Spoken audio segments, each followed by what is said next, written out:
आता ही हिंदुत्वाची प्रतिनिधी आहे, वेळ काळ सांगा, कुठली मशीद निवडा, मी तिथे येतो. मुळामध्ये नितेश राणे हे भाजपाचा सालगडी म्हणून काम करतोय, हे कुठलाही हिंदुत्वाचा प्रतिनिधी नाही।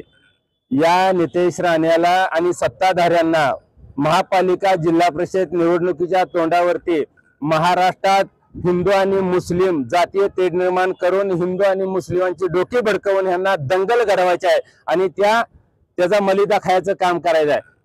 या ठिकाणी नितेश राणे अजून एक म्हणाला की तुम्ही वेळ आणि काळ सांगा, वेळ सांगा, आम्ही कोणत्याही मशिदीत यायला तयार आहे।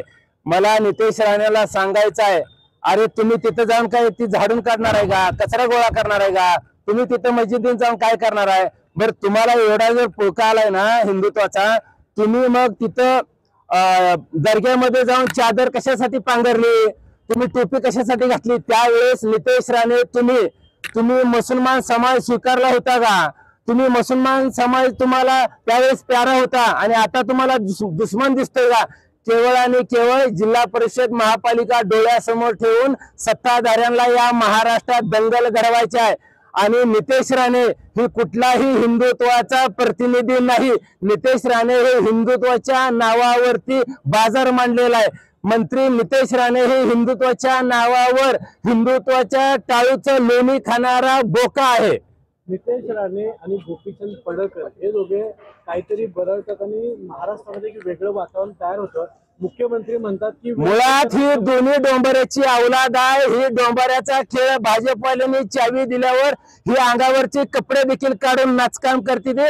यांचा तमाशा बघायला आता कुणाला वेळ आहे? सगळ्या राज्याला कळून चुकलेला आहे की यांना या महाराष्ट्रात जाती जातीमध्ये तेढ निर्माण करायचं आहे। दुसरा प्रश्न या नितेश राणेला मला विचारायचा आहे, अरे बाबा तुला एवढा जर हिंदुत्वाचा पुळका आलाय, ज्यावेळेस मराठा समाज बांधव मुंबईला तिथे आंदोलनाला बसले होते, जरांगे पाटील महाराष्ट्रातल्या कानाकोपऱ्यातल्या खेड्यापाड्यातल्या गावगाड्यातल्या वाड्या वस्तीवरचा सगळा मराठा समाज बांधव आंदोलनात होता, त्यावेळेस तुमचं सरकार होतं, तुम्ही मंत्री होता, त्यावेळेस आमच्या मराठा समाज बांधवाला पाणी देखील पिऊ दिलं नाही, बाथरूमची देखील सोय केली नाही, तुम्ही सगळं बंद करून टाकले। त्यावेळेस ह्याच मुसलमान समाज बांधवांनी मस्जिद उघडल्या आणि त्यांना खाण्याची पिण्याची सोय केली। त्यावेळेस त्यांनी भाऊ म्हणून आपल्याकडे बघितलंय, पण तुमच्या डोक्यात आग आहे, विष कालवलं गेलेलं आहे, जातीवादीचं विष कालवून तुम्ही महाराष्ट्रात दंगल घडवण्यासाठी प्रयत्न करता। खर तर नितेश राणे नेमका ही राजकारणामध्ये कोणाची पायदास आहे माहितच नाही। नेमका ही भाजपचा आहे का, काँग्रेसचा होता का, शिवसेनेचा आहे का, RSSचा आहे?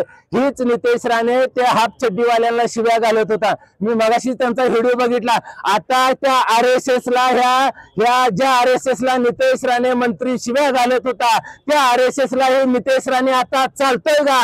RSSला आणि भाजपला आता गुदगुले होते त्या